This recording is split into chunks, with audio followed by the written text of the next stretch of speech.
Every cell inside them is carrying a warning that was written 115,000 years ago. A message passed down from the last few hundred humans left alive on Earth. Because there was a moment buried somewhere in the ice and the dust when our entire species could have fit inside a single village. One failed hunt, one dry riverbed, one newborn who didn't survive the night, and you would never have been born at all. This is not a story about cavemen.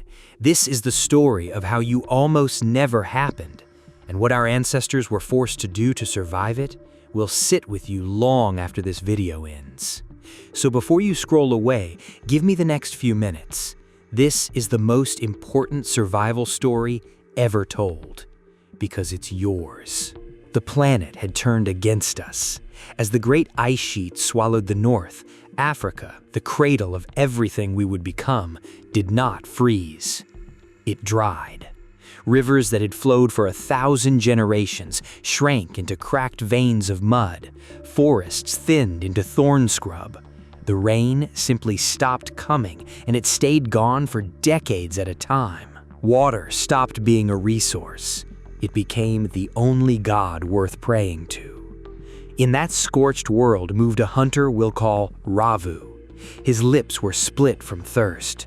His tribe, barely a dozen people, followed him across ground so hot it blistered the soles of their feet, then so cold at night it cracked their skin. They were navigating by memory alone, chasing the ghost of a waterhole someone remembered from childhood, praying it hadn't already turned to bone-dry dust. Modern climate records confirm just how brutal this filter was. These drought cycles didn't kill slowly, they culled. Only humans with the endurance to outlast thirst, the mind to plan days ahead, and the loyalty to hold a group together lived long enough to pass on their blood. Everyone else simply vanished from the family tree, forever. And thirst was only the beginning. The Pleistocene was ruled by monsters, mammoths the size of moving hills, saber-toothed cats waiting in the tall grass with teeth like curved knives. A single panicked kick from a woolly rhino could shatter a grown man's ribs into splinters. Ravu and his hunters knew the truth every human had to learn. They could never win a fight of pure muscle. Against those giants, strength was suicide. But we were hiding a weapon no other animal on Earth possessed. We could sweat. While every great beast overheated and slowed under the punishing sun, humans could keep moving, walking, tracking, never stopping for hours. So Ravu's hunters didn't attack, they followed. They picked a single wounded bull and simply refused to let it rest, pushing it through the heat until its own body cooked it from the inside and it collapsed, unable to rise. It wasn't strength that fed the tribe that night. It was patience, teamwork, and a plan. The first flickers of the cooperative mind that would one day rule the planet. When the inland died completely, some groups gambled everything and walked toward the sea.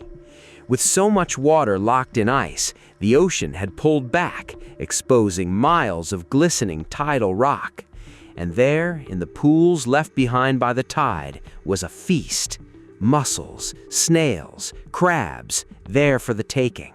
Ravu stood at the edge of a roaring gray ocean he had no word for, filling a bark basket with shellfish. It was easier and far safer than hunting monsters on the plains. But the sea had its own price.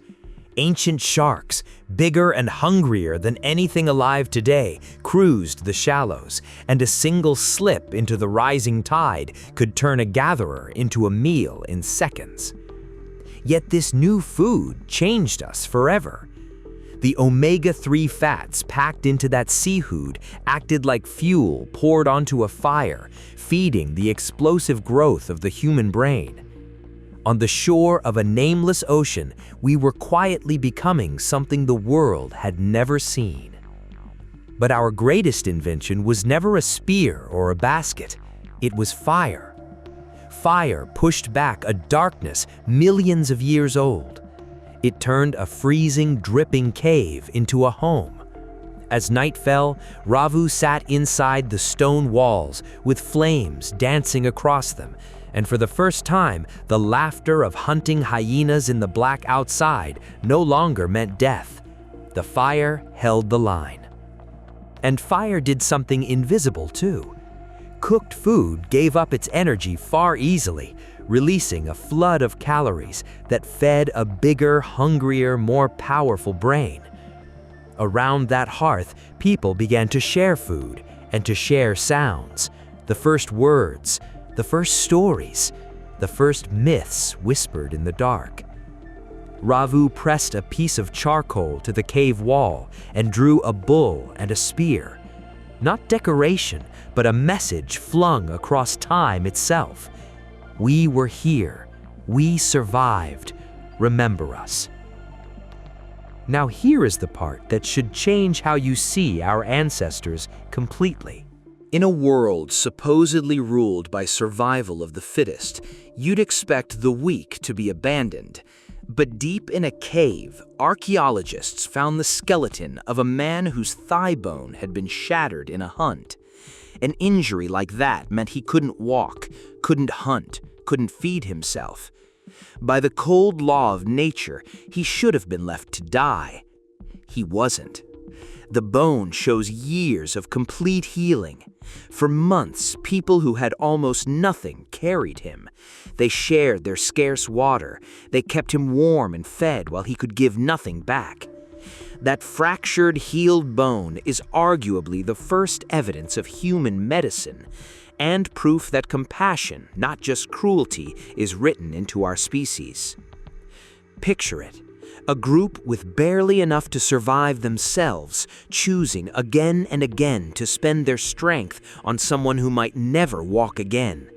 That choice, made in the cold, made in the dark, made when it cost them everything, is the moment we stopped being animals and started being human. Around 70,000 years ago, Ravu's descendants made the boldest choice in our history. They left the only home our kind had ever known and walked north into a frozen unknown with no maps and no way back. There, on the icy plains of Eurasia, they met another kind of human entirely, the Neanderthals, powerful survivors who had ruled the cold for ages. We did not just fight them. We joined them. To this day, fragments of Neanderthal DNA live inside billions of us, still quietly defending our immune systems against diseases their world had already learned to beat. Two human worlds that could have destroyed each other chose, at least sometimes, to become one. From trembling prey hiding in the dark to the species that would one day reach for the stars, we never won through strength. We won through patience, through cleverness, and above all, through caring for each other when it made no logical sense too. That is the real inheritance those first survivors left behind. Strip away the skin color, the language, the borders, and every single one of us is a child of the same desperate, magnificent journey. One family. One line of survivors that simply refuse to end. So, here's what I'll leave you with. In a world of screens and comfort, do we still carry that same fierce compassion? The kind that once carried a broken man for months and refused to let go? Tell me what you think down in the comments. And if you want more stories about where we truly came from, subscribe. The human story is only getting started.